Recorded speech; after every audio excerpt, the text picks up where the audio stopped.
All right, we are back here on the podcast, getting you ready for Super Bowl 60 on Sunday, Seahawks and Patriots.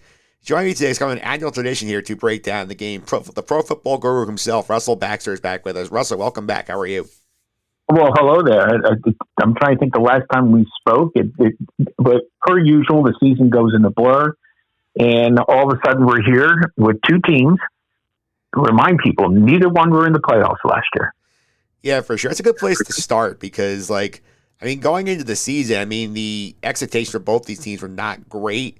I think the combined win total projected, by Vegas, preseason was 15.5. I think Patriots are 7 or 8, and Seahawks are the other way around. So this feels like a dramatic outlier where we have two teams coming out of nowhere to sort of get to the Super Bowl here. So, how do you feel like this outlier this matchup is right now compared to what we were expecting in the preseason, where we're talking, are the Chiefs going to get back again? Is the Eagles going to repeat? How about the Bills? This is such an outlier, this game. I would say yes and no to that, Mike, because let's not forget the Seahawks were 10-7 last year, and they're the only team that won 10 games that didn't make the playoffs. Now, New England's a totally different story. They wound up tying the NFL record for the biggest turnaround from one season to the next in NFL history. They went from 4 wins to 14 wins. The only times previous that had happened were with the Colts. From 98 to 99, they went from 3 to 13 wins. And then the Dolphins from 2007 to 2008, who went from 1 to 11 wins. Now, the capper here, as far as New England is, that Colt team and that Dolphin team didn't win a playoff game. This team has won 3. So I think New England, as far as startling, is the bigger story. And, since I'm one of those guys who is old -er, I go all the way back to Super Bowl 16 when we had the stunning Cincinnati Bengals and the surprise San Francisco 49ers both reached the Super Bowl after both, I think, were 6-10 the previous year. So that to me that's the outlier. If you go back and look over the last couple of years, Mike, we have seen teams go from losing seasons into the Super Bowl. There was a streak there with the NFC teams, as a matter of fact. Remember, in fact, you go back to Super Bowl 52 with the Eagles, who were a last place team in 2016 and then won the Super Bowl in 2017. Yeah, certainly a fair point. The Seahawks doubts, yes, they did win 10 games last year. It was more all the change. They swap out the quarterback. They swap out Metcalf for Cooper Kupp. They have a lot of change all over the ball. So I get why there was some skepticism in Vegas there. We'll go back to New England, though, first. Obviously, you brought up the turnaround here. Mike Vrabel, the big change and bringing in a new culture in New England here. Was a mistake when Tennessee let him go a few years back here. Most coveted coaching free agent last year. New England makes the right call to move on from Gerard Mayo and bring him in here. What have you seen from what Mike Vrabel's able to do for this Patriot program? Well, I think he was able to bring back a little what Bill Belichick had there, like a selfishness and a quarterback. And I'll say this with Tom Brady. And remember, when the Patriots won the Super Bowl in 2001, it was more on the defense and the special teams than it was the offense. They scored 1 touchdown offensively in the Tuck Rule game in the snow. They scored 1 touchdown offensively in the AFC Championship game, Mike, against Pittsburgh, and it wasn't Tom Brady. He got hurt, and it was Drew Bledsoe who's the quarterback. And they scored 1 offensive touchdown against the Rams in Super Bowl 36. Remember, we had a Ty Law pick 6. We had a Troy Brown punt return in the AFC Championship game. We had a blocked field goal returned for a touchdown in the AFC Championship game. Listen, Drake May has been under siege. He's been sacked 5 times in each of the 3 playoff games. But the one thing you see with Drake May that was similar to Brady, and I would say in the last couple of years, similar to Joe Burrow, is like a calmness to him. He doesn't seem to get rattled. And listen, he's turned over the ball quite a few times in these playoffs, and the defense has bailed them out. And that's not a knock on Drake May at all. He has come a long way in a short time, and I credit Rabel and I credit Josh McDaniels, and I I credit that team philosophy that the Patriots have had this century. I will never forget being at Super Bowl 36 in the Superdome when the Patriots decided they wanted to be introduced as a team. And I think that speaks volumes for the organization this century. Yeah, it certainly does here. And obviously there's a lot of, like hubbub going on in the background about the schedule they played this regular season when they had to play a 391 win percentage and they're easy road to the playoffs. Like I say yes, that's a factor, but also you're playing NFL opponents. Winning 17 times in 20 games doesn't happen by accident. They are a good football team here, so like I do think like that's a little bit overrated in my opinion. I mean, like is the road they got there easier? A lot of teams will allow it to happen, absolutely, but like you don't go win 17 NFL games by accident. Well, I agree with you. And I agree also to this point. If they're not as good as their record is, a team gets exposed. Now, correct me if I'm wrong, but they beat an 11-6 Chargers team in the playoffs? Yep, they did. They beat a Texans team that had won 10 straight games in the playoffs? Yep, they did. They beat a Denver team on the road that had the same record they had at 14-3? Yes, they did. They have not lost a road game this year, 9-0. Yeah, that's pretty good. Well, guess what? You know what that'll get you? Scheduled for Super Bowl 60 this Sunday. Yeah, it's certainly a fair point, and like you can make they can't control Bo Nix getting hurt before they play them. They can't control like some of who they drew in the schedule lottery, but like you can only play who's in front of you, and they've done a good job just getting ready for that team at hand every week. Well, listen, we had, as you know, in the league this year, we had 7 new division champions. Okay, the only team to repeat from last year as far as the division champion were the Eagles, which was in some ways astounding because no one had repeated in the NFC East for over 20 years. Okay, we had a last place Niners team make the playoffs at 12-5. We had a last place Bears team win the division. It was a really topsy-turvy year. There were no Chiefs in the playoffs. There were no Lions in the playoffs. They both had the best record in the league last year at 15-2. So it was one of those years, and maybe this turns out to be the start of something as far as some of the recent powers having their problems. There was no Baltimore in the playoffs. I mean, just think of what the playoffs looked like this year, opposed to a year ago. Buffalo was in the playoffs, but they didn't win the division for the first time since 2019. There was an air of craziness to it, and yet the two teams that finished with the 14-3, and there were only 3 of them, both wound up getting to the Super Bowl. Different paths, I understand that. Different schedules, I understand that. I mean, what can you say about Seattle? They not only win the division at 14-3, the two 12-5 teams behind them, they managed to beat both of them in the postseason. Yes, they did. And we're going to go this good point to go to Seattle for a minute here. Obviously, I think the big headline there is Sam Darnold, who obviously has had a real story, like journey through the NFL, where he lands in a bad situation with the Jets, goes to another bad situation in Carolina, backs up in San Francisco for a year, has the renaissance in Minnesota with the bad finish. The Vikings choose to let him go. It's a very poor decision in retrospect. He goes to Seattle here, and now he is 60 minutes from winning a Super Bowl and the first player from that Ballyhoo 2018 quarterback class to make the Super Bowl and actually start it. So what do you think about what we've seen out of Sam Darnold and taking a leap forward here these last few years, really since that he took the apprenticeship with Shanahan in San Francisco? Yeah, I think it speaks about the reclamation projects around this league in terms of the position. And I think it also speaks about the impatience of organizations when it comes to the quarterback. I have said this for a long time, and I think you'll understand where I'm going here. Dan Marino spoiled it for every rookie quarterback to come in the league for the last 40 years.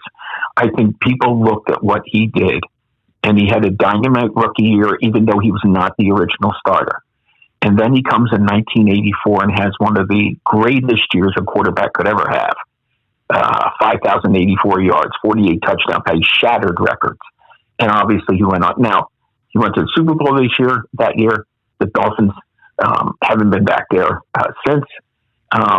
I'm not calling Marino a fluke, but it just shows you that I think teams look at the quick fix, and if the fix doesn't happen in a couple years, they're ready to move on. Now, of course, Dan Marino also played an era, as you know, like before, we were about 10 years before free agency started. Okay? So it was a different beast back then. But I've always said that, and I say that in a flattering way to Dan Marino, that he kind of ruined it for everybody, because no one had ever seen anything like that in terms of a rookie. But look at this offseason alone. We have had 10 head coaching changes, numerous general manager changes. Let's see what happens with this quarterback class of 2024, which was heralded after 1 year. And, Jaden Daniels wasn't able to stay healthy. Michael Penix wasn't able to stay healthy. Bo Nix was dynamite. Drake May, obviously, has been terrific. Okay, Caleb Williams went from a shaky situation in Chicago to a new head coach and a new offensive coordinator. It's just the Patriots and Chiefs are what, I'm going to use your favorite word of the podcast so far, outlier. They're the outliers because they were able to get stability at head coach and stability at quarterback during their runs. Okay. We don't necessarily see that. There's lack of a better word, a recklessness with certain teams. And that's why certain teams haven't been in the playoffs for like the Jets since 2010. Okay. I kid about this all the time. Some of these teams go through head coaches and quarterbacks like I go through a bag of potato chips. Yeah, way too many. Yes, and I have the credentials to back that up.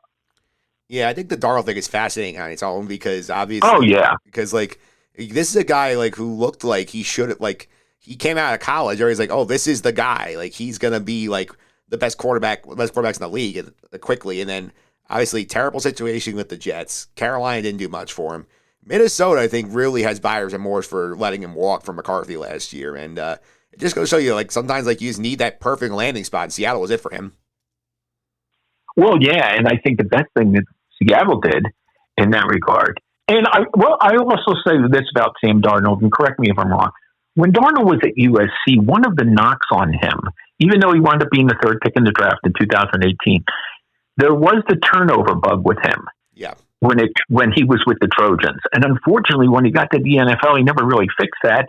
And you could make a case that right now he still hasn't fixed that. I mean, he did turn over the ball 20 times this season. But fortunately for him and fortunately for the Seahawks, he has not turned over the ball the last 3 games, which is his best streak of the season so far. So he's a fascinating story because of his path. And with organizations, now think about this. The Jets have not been to the playoffs since 2010, as I said. The Panthers won the division this year at 8-9. They haven't had a winning season. Now, I mean, some people might think I'm talking about semantics here, but I'm not. Okay. If you include the playoff loss, Carolina was 8-10 this year. They made huge strides under Dave Canales. Don't get me wrong. Okay. But there was another team. They fired Frank Reich 11 games into his first season as head coach. These are examples of teams, organization-wise, that have had their struggles. Now, Carolina looks like it's turning things around.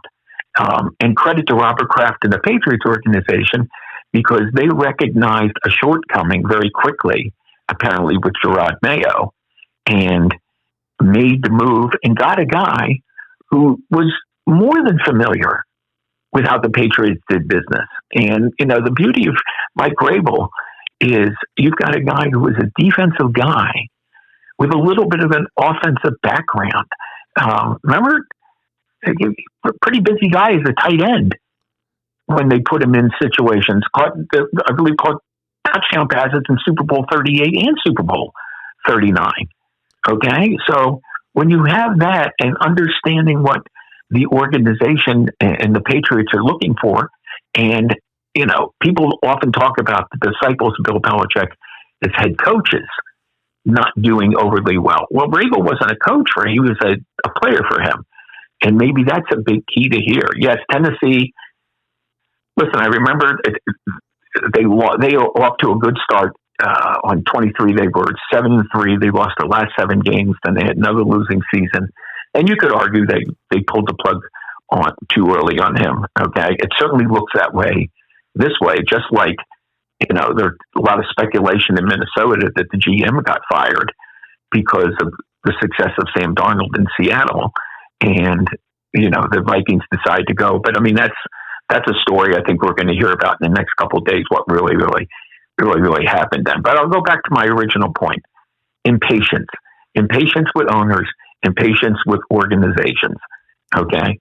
And the impatient organizations are the ones we often talk about: playoff droughts, lack of getting to the postseason, can't finish with a winning record. It's not coincidence that it's the same 3 or 4 teams until they put the right people in place. Yeah, and you gotta give credit to Darnold too, because I mean he's obviously had lots of chances in intervieus to take shots at the Jets and the Panthers specifically. Say these guys didn't know what they're doing. I almost nearly lost my career because of them, but he is taking the high road. I give him credit for that. Well, I give Darnold a lot of credit for it because I think, and the thing I give him the most credit for is going to San Francisco. Okay, he knew he wasn't going to San Francisco to be a starter in any way possible. Okay, he was not going to win the starting job. He went there to start his career over. Okay, now when he was in San Francisco, he also met Clint Kubiak, who was there. Kubiak then went on and became the Saints offensive coordinator. Last year in 2024, Darnold signs with the Vikings for a 1-year deal, modest 1-year deal. As it turned out, he wound up being the starter, had a Pro Bowl year. But I think, I'm guessing some people in the organization were a little leery of how Darnold and the Vikings ended 2024. Okay, he couldn't complete 50% of his passes in the Week 18 loss at Detroit. They played the Rams in the playoffs. He was sacked 9 times, threw a pick, had a fumble return for a touchdown. So a lot of people automatically dismissed what he did the first 16 games of the year and threw all the onus on his final 2 appearances. And then lo and behold, so week 1 at home, San Francisco, they're down 17-13. The Seahawks are driving. He fumbles. They lose the ball. They lose the game. The loss to the Buccaneers, a wild 38-35 loss to the Buccaneers. He throws a pick late in the game. So the turnover bug has followed him around. So I get the hesitancy. I understand why Minnesota, who was going with McCarthy, weren't sold that he was necessary. Maybe they thought he was a 1-year fluke.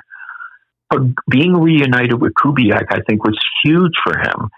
And also all the moves that John Schneider made. Gray Zabel in the first round to bolster their offensive line, their pass protection, cut their stacks on half this year. And even then, Mike, Sam Darnold had a stretch in 4 games where he turned over the ball 10 times, including 4 picks against the Rams. So until this recent stretch, even the Carolina game, which they won 27-10, he had problems with turnovers.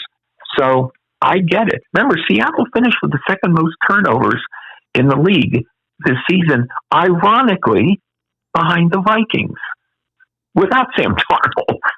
So I get it. And trust me, when you go back and look at the turnover numbers in the 59 Super Bowls, boy, you better do a good job of hanging on to the football, because history has a way of humbling you. It's one of them, and we'll get to this in a little bit. It's one of the most mind-boggling stats you will ever find when it comes to Super Bowl history. Yeah, for sure. Let's kind of go on each side of the ball here. New England, obviously, we saw had some offensive struggles in the playoffs against, some of the stronger defense they ran into with the Chargers, the Texans, the Broncos. Their 1 touchdown game when they took advantage of a turnover and got a 12-yard offensive touchdown drive there. So Seattle's defense has been one of the best in the league this season. How do you see New England trying to move the ball against the what they're calling the dark side group? Well, I think they should be able to move the ball. Seattle was it can be an overwhelming defense, but I also saw the Rams take them apart in the playoffs. Okay. I saw the Rams take them apart in the regular season. It was funny. The pick game, the Sam Darnold pick game, was the one game in which the Rams struggled to move the ball against Seattle. So I think there's opportunities there. Okay. But there is a fierceness and a physicality to the Seahawks that the Patriots need to be wary of. And as I already mentioned to you, May was sacked 5 times against the Chargers, 5 times against the Texans, 5 times against the Broncos. Turned over the ball numerous times. So I think that's what they have to be wary of. Can they run the ball on Seattle? I don't think that's impossible to run the ball on Seattle. So they're going to have to play within themselves. They're going to have to limit mistakes, if not commit a mistake at all. And again, Seattle, and what happens, and then what happens if Darnold does revert to a couple of turnovers? Okay. The Patriots have some heady defensive backs. A pick 6 is certainly possible. Okay. So New England has not been a thing of beauty. But what New England has done and what Seattle would like to do is run the ball. And the Patriots in 3 playoff games have been lights out in terms of run defense, 71 yards a game.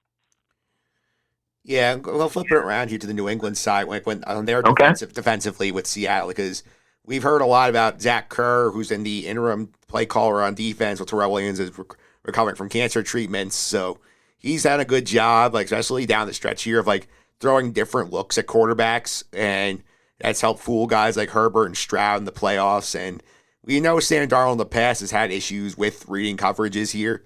Do you think they have enough looks, New England defensively? They come up with enough things that Darnold hasn't seen before to make this game closer than people think it will be? Well, it's such a different series because you've got an 8-year veteran against a 2-year player in terms of looks and so on. I'm sure there will certainly be some wrinkles. Okay. I think the key is getting some heat on Sam Darnold and maybe less about interceptions and more about strip sacks and fumbles. Darnold threw 14 picks, but he also lost 6 fumbles. Okay. Sometimes when we're doing those great quarterback graphics on TV, we put touchdowns to interceptions and we ignore, how many times the guy is sacked and how many times he coughs up the football.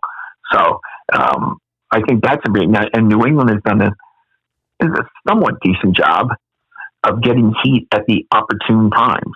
Okay. They've also, I believe, forced 8 turnovers in 3 playoff games. So you could make a case that there's going to be a lot of onus on the quarterbacks, but this could be an old fashioned, run the football by both teams. Trying to limit possessions by each club. So it's a really fascinating chess match here between the Patriots defense and Clint Kubiak, who, by all accounts is on his way to become the next head coach of the Las Vegas Raiders. That's how fast things can happen here. So I've told somebody, they said something this week is, if you're the Seahawks, you almost feel at home playing this game at Levi Stadium. Okay. I mean, you were just there about 3 or 4 weeks ago when you wrapped up the division. This is, think about it. This is going to be the Seahawks' first game outside the division since they played Carolina. Man, they closed the season at San Francisco. They played the Niners in the playoffs 2 weeks later. They played the Rams in the NFC Championship game. They might forget what the other teams around the league look like. Yeah, it's true, too. And I say that in jest, of course, okay? Yeah, for sure. So, yeah, 2 quick things to wrap up here. Number one, you always are famous for having, this X factor as a player or, a scheme advantage that you think could be the key to game people are not paying attention to yet. What's your X factor for Super Bowl 60? Cooper Kupp. Jackson Smith-Njigba has had a monster year, probably slated and will probably be named on Thursday the NFL Offensive Player of the Year. First Seahawk to lead the league in receiving in 40 years, Steve Largent in 1985. I'm going to throw out a little interesting nugget here. 4 years ago, Cooper Kupp was the MVP of Super Bowl 56 when the Rams beat the Bengals. If Cooper Kupp is an X factor, and by chance Cooper Kupp wins Super Bowl MVP, he will be the first player in Super Bowl history who's not a quarterback to win Super Bowl MVP twice. Yeah, that is a fun fact. Yeah. Well, I got one more. Can I throw in one more fun fact? Sure. Okay. It's a number that when I was at ESPN, we talked about every Super Bowl week, Mike Greenberg, and Mike, et cetera, et cetera, et cetera. There have been 59 Super Bowl champions, Mike. They have combined to turn over the ball 67 times in the Super Bowl. Yeah. There have been 59 teams that have lost the Super Bowl, and they've turned over the ball 169 times. So the turnover differential between the winners and losers in Super Bowl history for the winners is plus 102. Yeah. Yes, that tracks how the football plays. So I would definitely think that's definitely an interesting fact here. And listen, I'm living in Connecticut right now. I wouldn't mind if it was plus 102.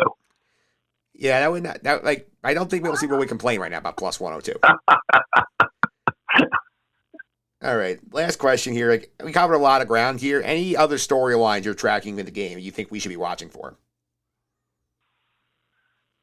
Oh boy. Well, I mean, I always like watching, tempo and rhythm and offensive lines, and I think Seattle has a decided advantage here.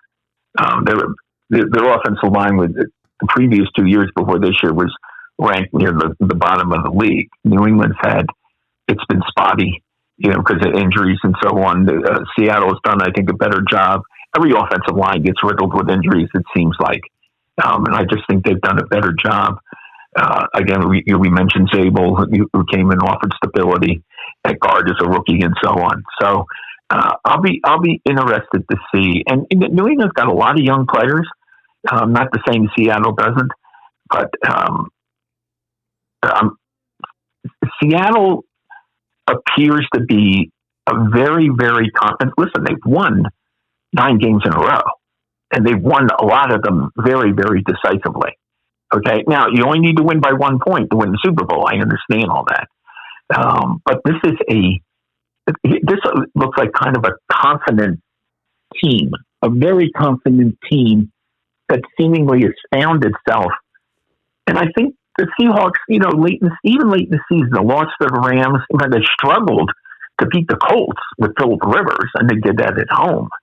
I think the one thing I'm really going to be impressed with, and this could be one of those Super Bowls where there's not been a lot of them, Super Bowls with no turnovers, because of both ways these teams play away from home. Remember, Seattle is 8-1 on the road this year. Now, this is a neutral site game. I understand that. Okay, well, that's why I'm saying away from home. Seattle's 8-1 away from home this year. The Patriots are 9-0 away from home this year. So, and Darnold, who seems to settled in these last couple of weeks and May, there's going to be some jitters. These are both two teams that haven't been there in a while, but it's two quarterbacks that have obviously never been here. So there's going to be some early jitters. And we have traditionally seen, and you can even say this about Tom Brady and the Patriots, sometimes these first quarters are sluggish. Okay? And you combine the fact that not a lot of the Super Bowl experience with the fact of the 2-week layover. Don't be shocked if we don't see a lot of points early. And then all of a sudden, maybe things wake up. There's also one other player I'll throw out there to keep an eye on. Stephon Diggs. The big years with Buffalo, they never got there. He's in his first Super Bowl. He's been a very, very quality player in the playoffs when he's gotten to the playoffs. Those years with Buffalo, he has the legendary play with the Vikings back in 2017. So this Super Bowl in some ways, Mike, and it's been a year of reclamation projects. It could be Cooper Kupp, who was let go by his team, Houston. I'm sorry, the Rams. I've got mixed up. He was cast off by the Rams, and I guess he got revenge in the NFC Championship game. And Stephon Diggs, who got hurt after being traded to Houston last year, signed with New England, and it's going to be. I think it's going to be a fun game. I really think it's going to be a fun game. If it turns out to be lopsided, I would turn to Seattle. Just because of the momentum they have gained. But let's not forget that the Patriots have also won 6 games in a row as well. Absolutely, Russell. Thanks for all the time. I really appreciate it. People want to follow you on social media, keep up with your content. How can they do that? That's Football Guru on X. My biggest projects lately now is I've been doing a lot of stuff for On SI. It's not Sports Illustrated. It's called On SI. And all 4 teams I covered this year, the Bills, the Chargers, the Panthers, and the Seahawks all made the playoffs, and you'll see quite a few Seahawks stories on SI from me, but you can find everything I write for NFL Spin Zone. Just follow me on Bax Football Guru. All right, Russell, thanks for all the time. I really appreciate it. Enjoy the game on Sunday. You too, sir.